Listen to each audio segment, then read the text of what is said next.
Penguin Random House Audio presents The Spectacular by Zoe Whittall. Read for you by Hillary Huber, Helen Lloyd, and Alex Mckenna. Dedicated to the memory of Alexandra Olsen and to queer femmes everywhere. Book 1, 1997. I left home and I faked my ID. I fucked every man that I wanted to be. Nico case. Motherhood is a mental illness. Ramona, from the movie Hustlers. Chapter 1. Missy. I fought my way through the group of protesters, my eyes liquefied from the cold wind. A gray-haired leviathan, fetus pendant asleep in his chest hair, leaned over me and whispered a guttural, "Slut." The pink plastic pendant knocked against my forehead. He sank back into their slumpy circle, was made anonymous by the grind of their group shuffle. They chanted, circled, chanted some more. When they tried to block me from the door, I lost my shit. A clinic volunteer appeared through the blur and gripped my wrist. "I don't even want an abortion," I shouted above their heads from the top of the steps. The volunteer ushered me inside, to the near-silent administrative shuffling of any waiting room. Instead of following the volunteer, I turned and reopened the door. I like to have the last word. "But abortions are great. I wish you'd been aborted." He lunged up the stairs, and I ripped the fetus from his neck. The volunteer yanked me inside by the back of my jacket, slamming and locking the door as the old man's full weight came charging up against it. He reminded me of a horse we had when I was 10. The years we were trying not to use money and barter for everything. My father gave my neighbor an old rifle, and in return, he gave us sugar. A palomino with a charcoal heart on her ass. She never acted like her name. She had a mean glare and liked to bite children. She was supposed to be mine, but I wasn't allowed near her. I sat on the top of a manger, a good stall away, and tried to soothe Sugar with songs from the soundtrack to Hair. She kicked at the stall door so hard there were permanent hoof prints, even after we traded her for half a frozen deer and a washing machine that only worked when it rained. The old man continued to throw his body against the door. The incantations outside rose in volume. "That wasn't smart," the clinic volunteer said, sending rolled eyes toward the security guard. But it was satisfying. The plastic fetus grew hot in my closed fist. The volunteer wasn't charmed by me. "Nothing you can say will ever matter," she said, handing me a form to fill out. The pen slipped from my fingers and hung limp from the clipboard string. I dropped the fetus into a nearby garbage can.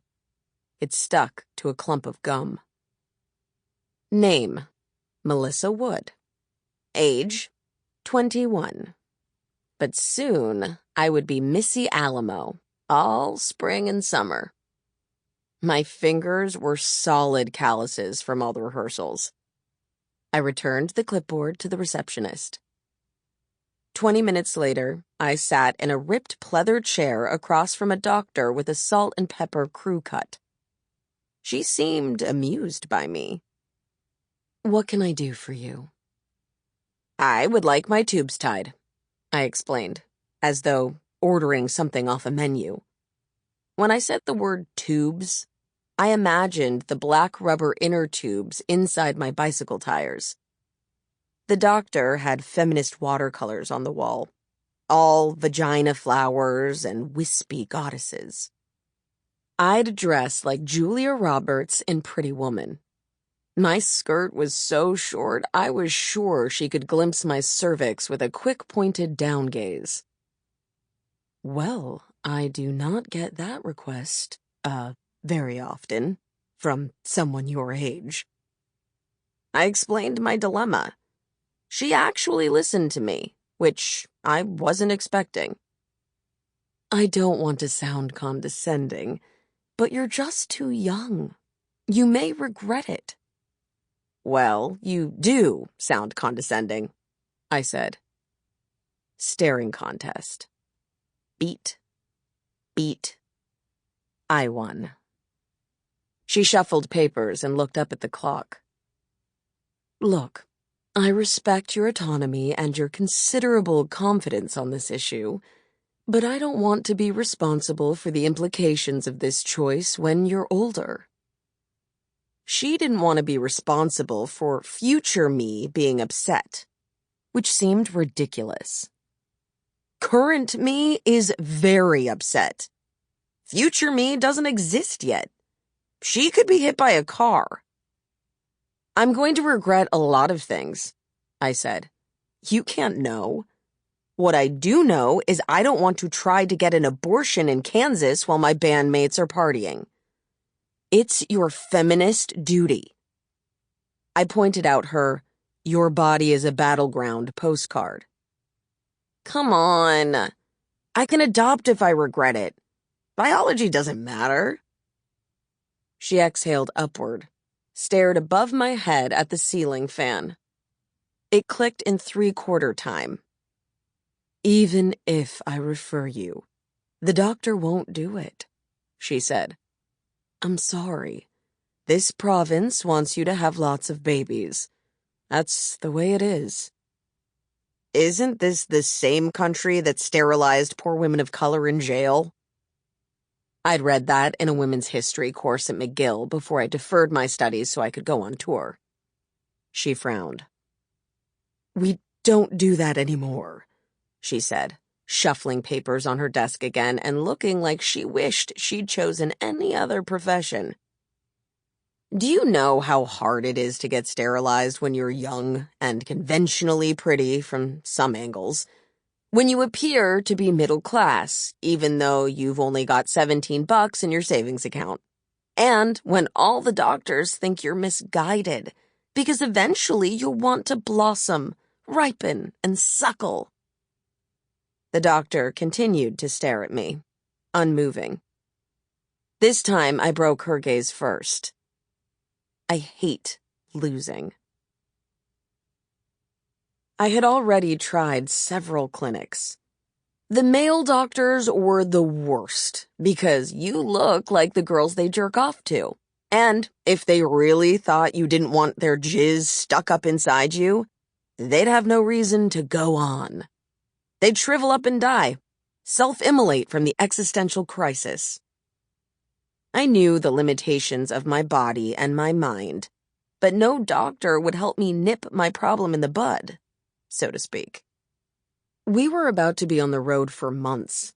First stop Rochester, last stop Los Angeles. I was getting a tetanus shot, filling my purse with B vitamins, lip balms, polysporin, Visine, and Band-Aids.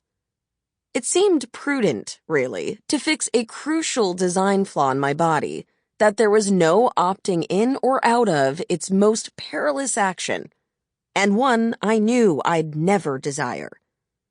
The tubes tied expression made it seem like a snap, like they could reach inside and grab your fallopian tubes and do the bunny ears ritual they teach you in kindergarten. Bunny ears, then jump into the hole. Do you know how many things I don't need? I have a closet filled with 10 pairs of the same jeans. I have 2 pairs of boots, 1 pair of sneakers, 2 pairs of army pants, 3 dresses, 5 of the same hoodie in different colors.